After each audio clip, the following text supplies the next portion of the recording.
No Brasil, um dos principais pontos de referência para a navegação é Pernambuco, palco de inúmeras batalhas entre navegadores portugueses, franceses e holandeses. Sua capital, Recife, é servida por um porto natural, no lugar onde os rios Beberibe e Capibaribe alcançam juntos o mar.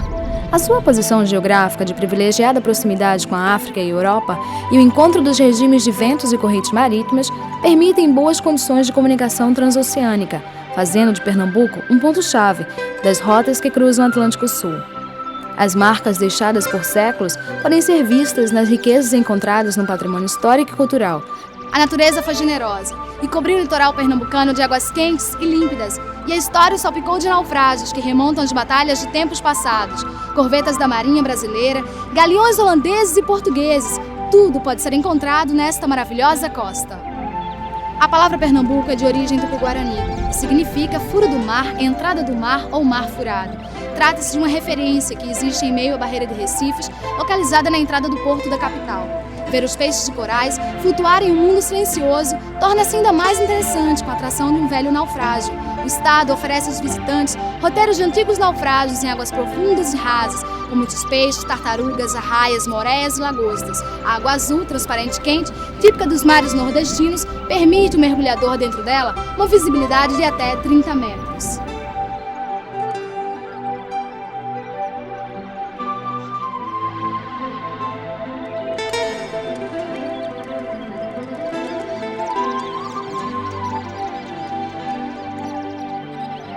São mais de 12 naufrágios, explorados turisticamente. Com variadas distâncias da costa, cada um deles guarda uma história e uma emoção. Em todos, nota-se a riqueza de muita vida marinha, pois o ferro retorcido na água propicia a criação de algas e esponjas, tão procuradas por peixes.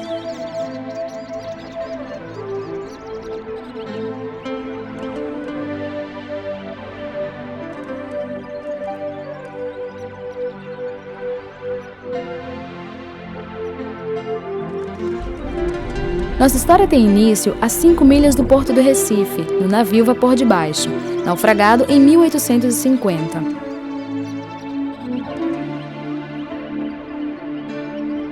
A 23 metros de profundidade, o navio, bastante deteriorado pelo tempo, encontra-se apoiado corretamente no fundo.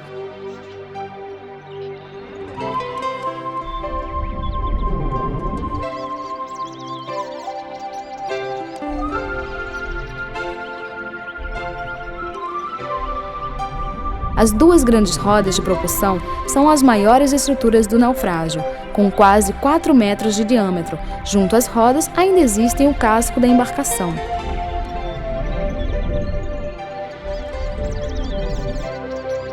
Da popa do navio pouco resta. Próximo a ela estão 4 bombas jogadas por aviões em treinamento ou durante as patrulhas da Segunda Guerra Mundial.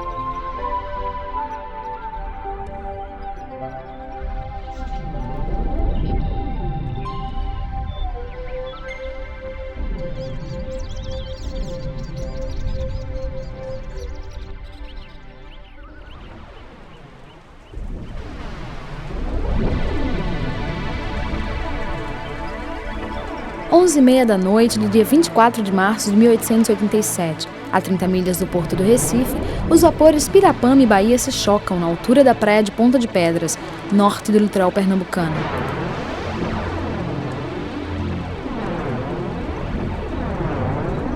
Essa tragédia é cercada de muito mistério.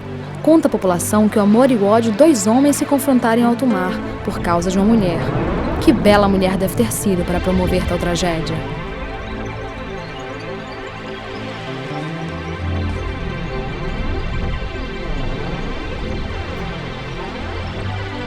Devido aos estragos causados pelo choque, o Vapor Bahia afundou 10 minutos após o acidente.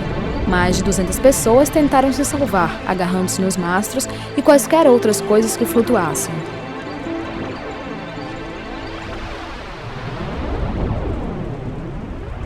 A 25 metros de profundidade, podem ser vistas as 2 rodas repletas de peixes de várias espécies.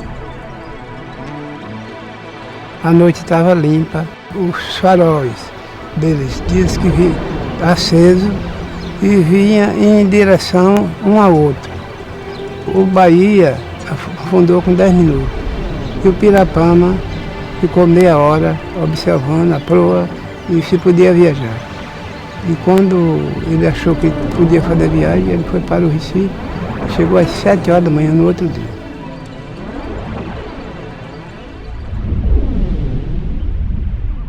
O navio recebeu o nome Pirapama, tomado de um dos rios de Pernambuco. É vocábulo tupi-guarani e significa onde o peixe salta da água. Sem prestar socorro ao Bahia, o Pirapama retornou ao porto de Recife a meia força e com muita água no porão de proa. Sem apresentar vítimas, o navio chegou ao porto por volta das 7 horas da manhã do dia 25 de março. Os danos que sofreu foram suficientes para tirá-lo do serviço. De acordo com inscritos da Companhia de Navegação, o ex-paquete Pirapama, por 2 anos, foi depósito de carvão. Após a venda de peças, o vapor foi propositalmente afundado em 1889, a 6 milhas do porto do Recife.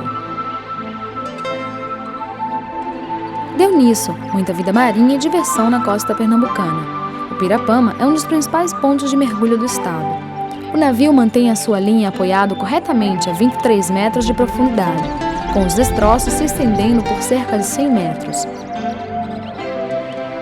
Um balé aquático colorido, com centenas de peixes de pequeno porte, cardumes de parus, xiras e cambubas, se desenvolvem por todos os lados.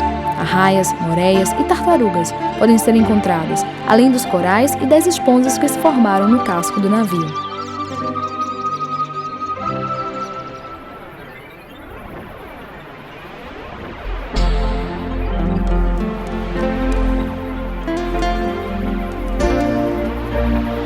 Entre os naufrágios de Pernambuco, o navio Flórida também é um dos mais conhecidos. Afundou no dia 30 de junho de 1917 e está a 14 milhas do porto do Recife.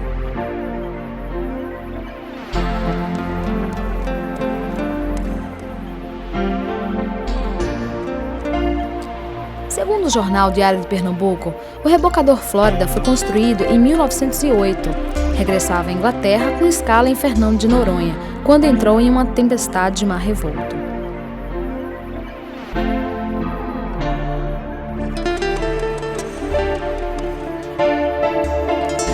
Uma forte onda atingiu a embarcação, que, muito pesada, inclinou e afundou rapidamente. Dos 11 tripulantes, apenas 5 sobreviveram.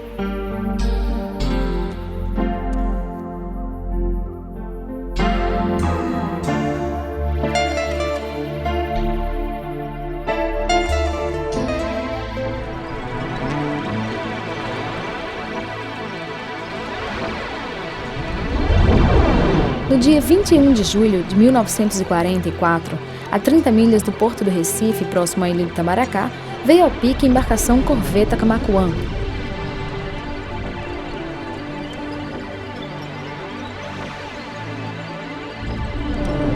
Estando numa profundidade de 58 metros, a corveta Camaquã, após trazer a salvo até as proximidades do porto, um comboio que escoltou durante as lutas no mar, tombou a um golpe mais forte das ondas, levando consigo 33 homens da tripulação.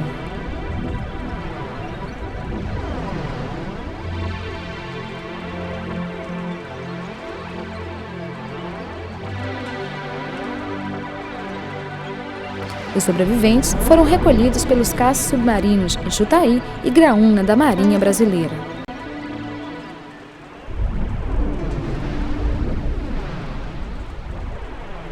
A corveta, um navio mineiro de 57 metros, novo, feito no Arsenal de Marinha do Rio de Janeiro. Tinha uma tripulação de 57 marinheiros. Eu ia tomar nota da temperatura e pressão dos manômetros. Aí soltei tudo e caí na água. Uma lembrança triste. Tinha muita gente morta flutuando.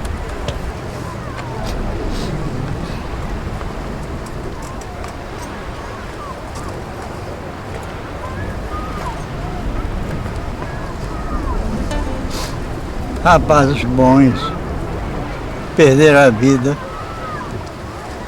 Mas isso é coisa de marinheiro mesmo. Tem que acontecer.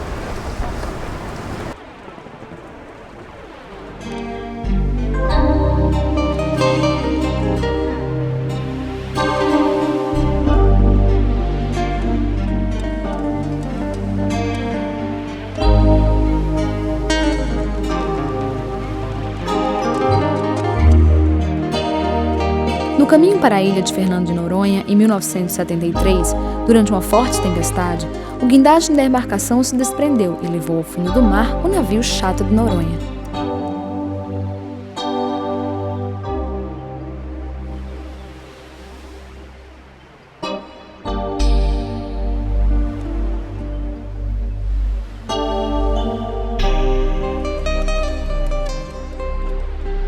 Estando a 18 milhas do porto do Recife, a uma profundidade de 34 metros, estão espalhados alguns ferros, cabeças de amarração e mangueiras de incêndio. Um ponto convergente é que há muito ferro retorcido, que nem de longe lembra um navio de porte. Ao redor do barco, muitos peixes passeiam, como é de costume, em todos os naufrágios pernambucanos.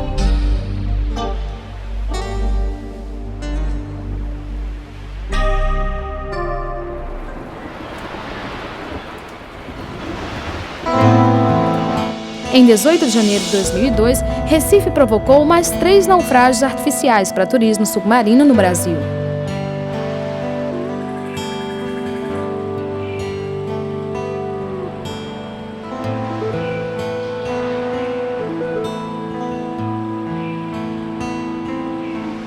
A operação, que levou a pique os rebocadores Servimar 10, Minuano e Lupus, durou 12 horas e foi realizada sem explosivos. Apenas foram abertas as válvulas para que a própria água afundasse os navios.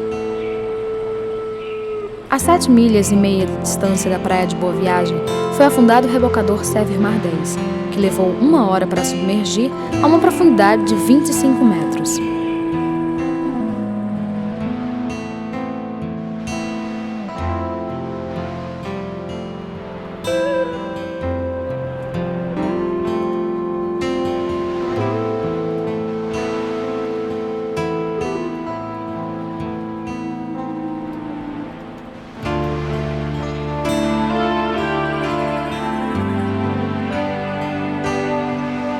Em seguida, foi a vez do Minuano, que a 10 milhas da costa levou 45 minutos para afundar de polpa a 31 metros de profundidade.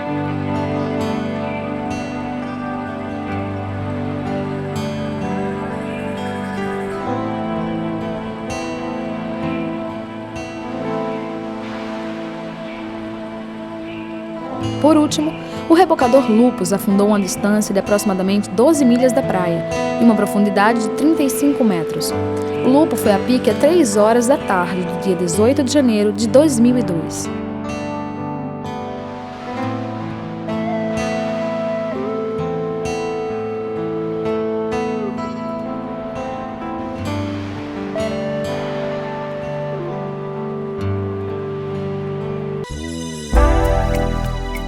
Há quem não acredita em vida após a morte.